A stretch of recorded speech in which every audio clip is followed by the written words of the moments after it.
I'm going to set you up and fade to silence. You can survive your first hour and not look like a complete failure and freeze your jollies off in this frozen tundra of a game. Seriously, it's that brutal, but it can be managed. Sure, other creators have talked about this, and it's been nice seeing some of the information, but I'll have to say I haven't come across one yet that really helps you survive. Legit. My first run in this game lasted almost 6 hours before my first temp death, and I was shocked. But then, some of my sandbox days were coming back to help me, and I'm going to help you too.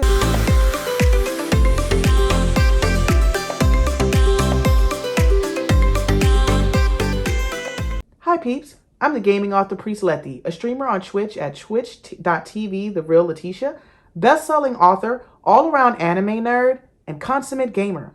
Today I'm going to show you how to survive fade to silence as long as possible so you don't crash and burn against the uphill battle you're about to embark on. Honestly, this is one of the most underrated survival games I've ever played, and it should get more press. Perhaps one of the reasons it doesn't is because of the difficulty. Look, simply put, you've got to have a strategy to take this game on, and that's what I'm here today to give you. Besides serenading you with my voice, you're going to learn how to start your camp, what to craft first, forestall permadeath, and get some survivors under your belt, and an easy way to really get cracking ahead of the curve. I'll be setting up time codes in the video so you can jump around as you need, though I will say they build on each other, so going from one to the next will help you out quite a bunch. Pause. Question of the day. What's the most difficult survivor game you have ever played? Let me know in the comments because I am always down for some gaming. And if it's in my nice kitty bank of games I've known to throw down on, I'll be sure to add a guide for that too. See? Win-win for everyone. The first thing you need to understand in Fade to Silence is how important your camp is. No, for real. You will die without this place. Fade to Silence is based in a post-apocalyptic world where it's frozen over, the funky eclipse is throwing entire cars at you, and everything here wants to kill you. Your safest location is camp. In this place, you can build your huts, woodcrafter and butcher huts, and more. Of course, they all take materials, which we will get into later in this video, but just know, home is where the heart is in this game. Keep your stash stocked with firewood, keep the fire burning in the barrel, and food ready. Those are the minimum things you need to do, and I do mean minimum. One trick I want to give you is don't assume you will need to be all the way near your campfire to access your stash. As soon as a message pops up that you're in the Vale, your stash is accessible from the radio menu. Remember this when we get into stockpiling portions of the video game later. This will shorten your time running back and forth when time is of the essence. In your camp, go for 2 huts, the woodcutter hut and the butcher hut first. So that's actually 4 buildings, but since they all have hut in the title, don't want to confuse you. Listen to me. First, you won't be able to make them immediately from your construction menu, but you can place them in your camp in preparation for your survivors. You will assign to build them and to know what you need to go out and collect. Most likely, these will be the only buildings you will have for a while. The huts make sure that your survivors, when you get them, have somewhere to rest. This also helps lower the consumption of food and fire they will put on your place if they have to keep dipping into your stash. See why this is important? Having 2 will prepare you for the recommended survivors I point out first to get. Wood is needed to keep you warm, and you can definitely freeze in this place easily. Your temp is constantly going down. When you're able to chop wood, you will get tainted pieces. Don't throw them away. They are an amazing resource to be worked on at the woodcutter hut to help you grow your stash. You need fire to warm up, to get some good rest, and generally not die. Not dying is good. Food, like wood, is the same way. Hunting can net you tainted meat that can also be processed at the butchers to gain a meat stash you can then transfer to food. Here's a bonus tip. Survivors can eat meat by themselves. They don't need you to make it into food directly. But if you don't want them destroying your pristine meat stash, make the food. Just know in a pinch, your people will still eat. You're now legit on your way to living longer, but permadeath is still hanging over your head. I'll teach you later in the video how to deal with that, but before we can even touch the most important tip, we might need to know what to craft first. Crafting is different from constructing, just to make that clear. Constructing is the buildings in your base. Crafting is making items you can consume or use to keep you alive and kicking out in the world. I recommend a few things you must craft as soon as possible. 2 woven bags, a bow, and an axe. The bags will allow you to expand your inventory, a critical necessity in this world. You can only carry so much in the beginning, and there is so much more that can be explored. By equipping the 2 bags, you will have a good amount of space to really play with at the beginning and not lose out on taking things with you. You will need fibers to do this, which are crafted from grub root. You will find these plants around you using your right base trigger, R2 for example on the PS4, to scan areas. Another bonus tip, where there are deer, there are grub roots. Animal areas are also gathering spots, so look for the deer as you are moving and collecting. These gathering spots should yield you 3 to 4 grub roots minimum, which you can then trade over to the necessary fibers. Boom! You can now carry more with your woven bags. At this point, you've also picked up some wood, which is great, and have some fiber. Craft the bow next. I cannot tell you how important this is for your food supply. Also, once you shoot a deer in a location, when you do have survivors, they can now automatically or manually be ordered to go to that resource and do it for you. Besides, one of those future survivors you're going to need, they're going to want the bow, and you won't be able to get that survivor unless they get it. Now at least you can hunt, have packed up some primitive arrows or crafted a few. To be honest, it's really much easier to pick them up in the wild, like everywhere. Now get your grub on. Last thing, because you probably needed to search and collect to get pieces of pristine wood, build an axe. This will let you go timber. I mean it. You can now cut down trees, and he actually says timber, to get a supply of wood, pristine wood, and tainted wood. Collect all of the types, all of it. Later, when you have people to help, you'll thank me. And this brings me to the next important topic of stockpiling and how you do it. But before all that, I want to thank you for checking in with me. I really appreciate it. And if this video is helping you out in any way, please feel free to check out my other content and see if you'd subscribe and decide to hang out with me some more. Comment and like the video here to help others find me and boost the signals. Last but not least, I have links to my Discord and socials in the description, so if you want to check them out and drop a line, feel free. My Discord is my community hangout spot I'm building, and my socials are full of content to help others, entertain, and downright be a good time. Of course, I didn't forget about the stockpiling, and you shouldn't either. For example, a survivor could eat 3 pieces of food a day and use 36 pieces of wood in one day. That doesn't include what you may need.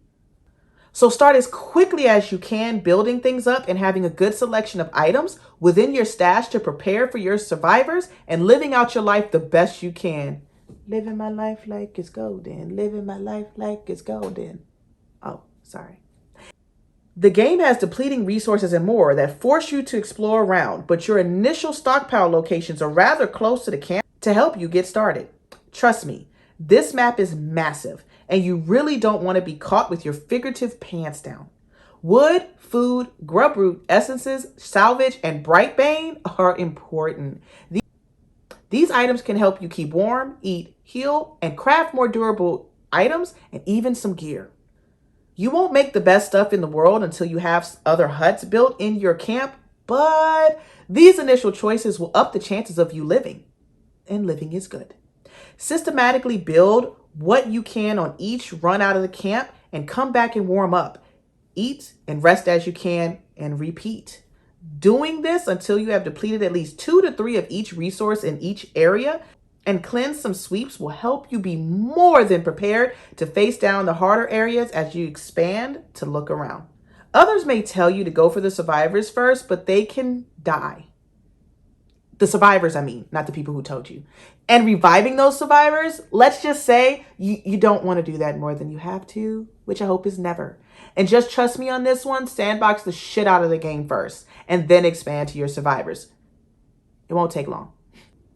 I got to enjoy a massive amount of gaming time doing these things. And by the time I got to my survivors, I'll go over that in a minute, I could have them complete all constructs in my base I had set up for them and still had plenty of extra resources to hold me while I had them each processing their individual tainted material.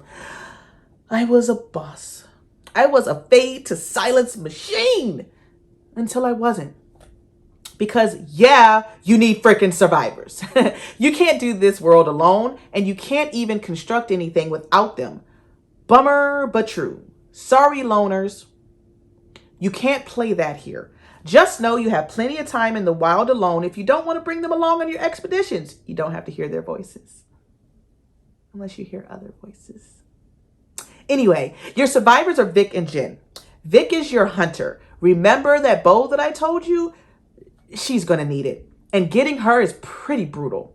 Jen is your wood guy, and you really want him too. See? I told you I was going to help out. There are many more survivors, and some can even show up in your camp directly, but these first two will help you really get started. Now, locations of your survivors are random, meaning you won't see them until you get close, but I'm going to help you out here too. Vic and Jen show up in one or two locations interchangeably that I have found through multiple playthroughs. One is northeast of camp in the flats, where there is a bit of a hill and a cemetery on top with a building. In that burnt out building at the top, you'll find one or the other. Here's how you figure out which one you're going to get. If you see Vic just a bit as you're walking through the cemetery, then Jen will be in the other location. If you don't see Vic as you're traipsing up, then Jen is going to be your first survivor at this location. The other location is in the peak, more northeast of your camp in an area of the map that's covered by fog initially, and it's across your first shiny blue line.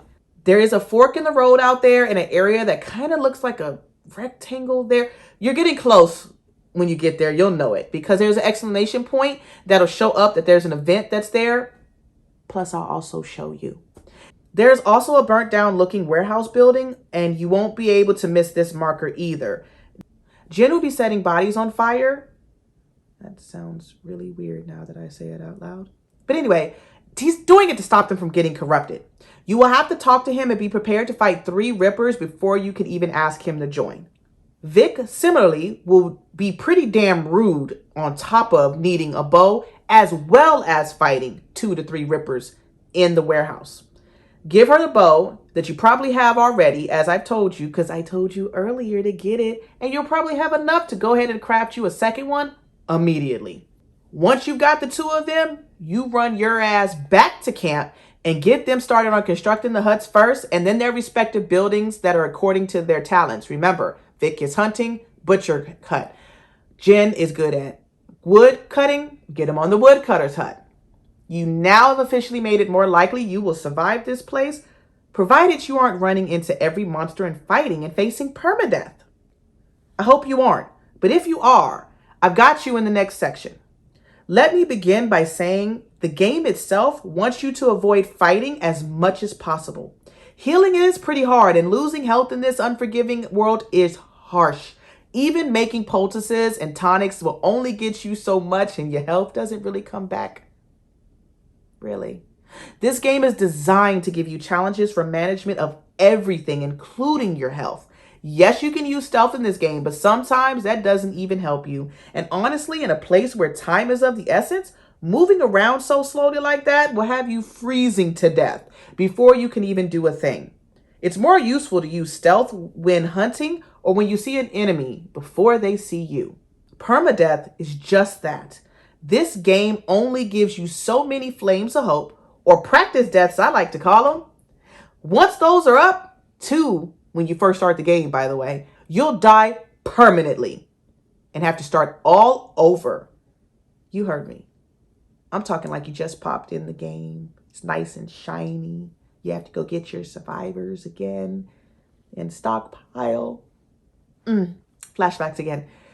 Get your stockpile back up, survivors, crafts, construct, to everything, as I was saying. See how important those other things that I told you to do survive in the first place are?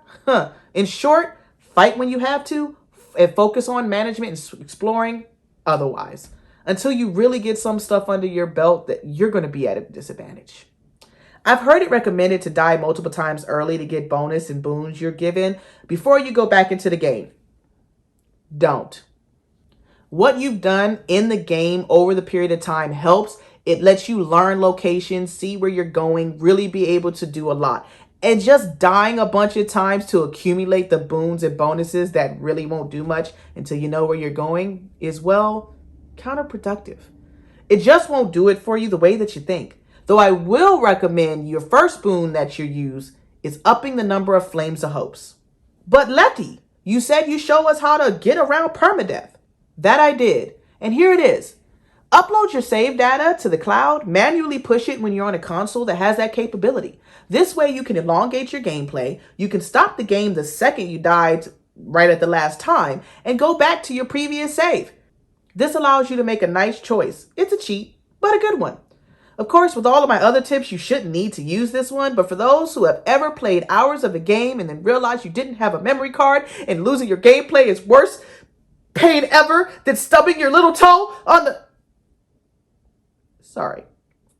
While I didn't use it myself directly while playing initially, because I am all for playing straight out and enjoying the game at the best way possible, I still wanted to at least share this with other players.